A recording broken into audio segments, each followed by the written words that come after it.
Hey everyone, it's Jay with Roots MTB. Welcome to our Road to Re-cert video series. Now, the Road to Re-cert is basically just going to be my journey to getting recertified as a level 3 instructor with the BICP. So at the end of the summer in September, I have an opportunity to teach a level 3 course for the bicycle instructor certification program with Shams March, which is a huge opportunity for me. However, that means I need to have my skills dialed before I get there. So this summer, each month, we'll put together a new skills video of me practicing these skills that are required for this level 3 certification. We hope that it not only provides our existing BICP instructors with a little bit of inside look as to what it's like to continue to progress on to a level 3, but also provides a bunch of skills tutorials for our existing Roots clients. So we hope you find this useful. Should be a lot of fun. Some of these skills are very challenging, some are a little bit easier. We'll probably start with the easier ones to get going and get into the harder stuff as we get a little bit later in the summer. So we hope you follow along. Let us know what else you'd like to see. Thank you.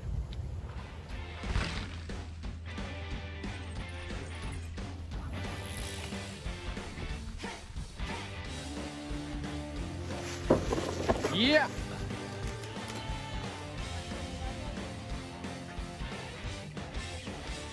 First up in our Road to Re-cert video series, we're going to talk a little bit about riding berms. As you know, berms are popping up in bike parks throughout the Midwest. You don't just have to go to the mountains to find kind of flowy trails that are full of berms and jumps. This is a great opportunity to go through kind of the basics of riding berms and how it differs from flat corners. Most of us here in the Midwest are very used to flat corners. However, we can all probably use a little bit of practice with them. But this one specifically will be just talking about berm corners and what's the best way to get around these and still be able to carry speed into whatever the next feature is. The first thing we want to think about as we're coming into the corner is our body position. A lot of times when we're descending, which is obviously what we're going to be doing here in these berms, riders tend to get a little too far back.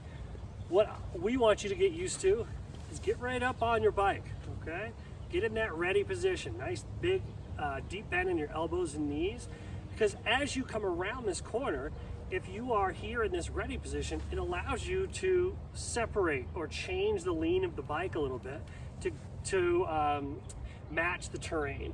The terrain's not always going to be this perfect berm. You might have one that rolls off the back or has a flat spot in it. Being dynamic on your bike and allowing the bike to move a little bit back and forth in the corner will make it give you a lot more traction. And traction is what we need for speed, right? We've talked about this before. We are trying to keep equal pressure on both tires as we go through this turn. So by being in that ready position with a nice deep bend in the elbows and knees, both feet are level and the weight is still in our feet here. We do not want to have our weight in our hands, obviously, because we're descending. Now, that doesn't mean we don't want pressure on the front tire. We still want to have some pressure on the front tire because without that, the tire starts to float like this and get away from you, especially on a berm corner that is really manicured. It might have a little layer of dusty gravel on top of it. This will allow you to have a little bit more traction when the surface isn't perfect. So as we get into this ready position, we're getting down and our knees and our elbows are bending and we're starting to lean with the bike. This is the biggest difference between flat corners and berm corners.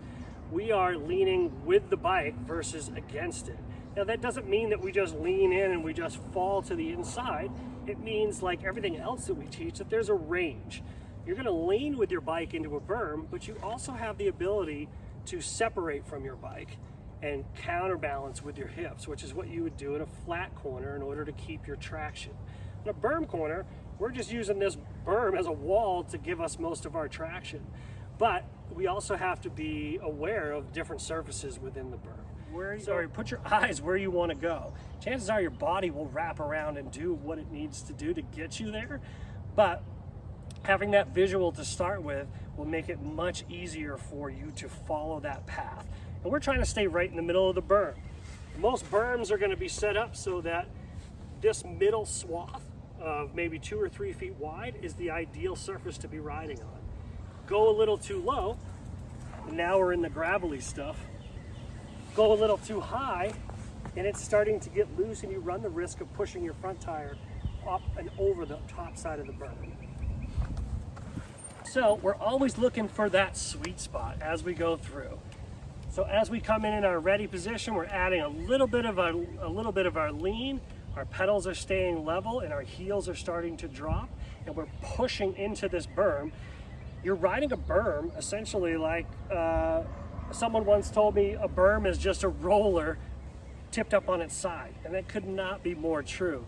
As people get better with their cornering, they'll start to drop their heels at the exit of the turn, and it really provides a snap out of the turn, which helps you carry speed. Now, we say all that because, you know, cornering is by far the most important thing that I teach. And I always say to our clients, if you are riding with the same people all the time, they're on similar bikes, have similar fitness, yet they're pulling away from you, chances are they're just faster in the corners than you are, or more, I should say, more comfortable in the corners than you are. Those little increments add up over time. Think about how many corners are on the average trail. It doesn't have to be full of berms or full of flat corners or whatever. Every trail has corners. We could all do better with our cornering.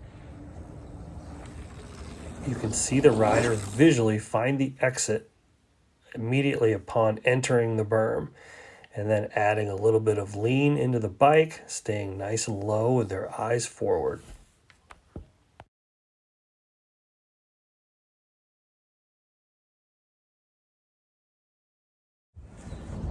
Well, another thing to think about is usually when there's one berm, there's multiple. So having that line choice set up correctly on the first one will only make it easier for you to get to the rest of the berms in the lineup. So as long as you stay right in that sweet spot, those middle couple of feet of that berm, chances are that'll set you up right in the middle of the trail. As you can see where the trail flattens out here in the middle of these two berms, and then you're back up on the berm on this side. So line choice is key. Cornering is a game of inches. A couple inches one side or the other, or difference in pressure, and the turn is dramatically different, and we start to lose speed a little bit. So I hope you found this useful. Get out there, practice your cornering. I know I will be. I am looking forward to the end of the summer to spend some time with Shams and get my level 3 certification again, and also to teach some new level 3 instructors in Vermont. We'll see how it goes.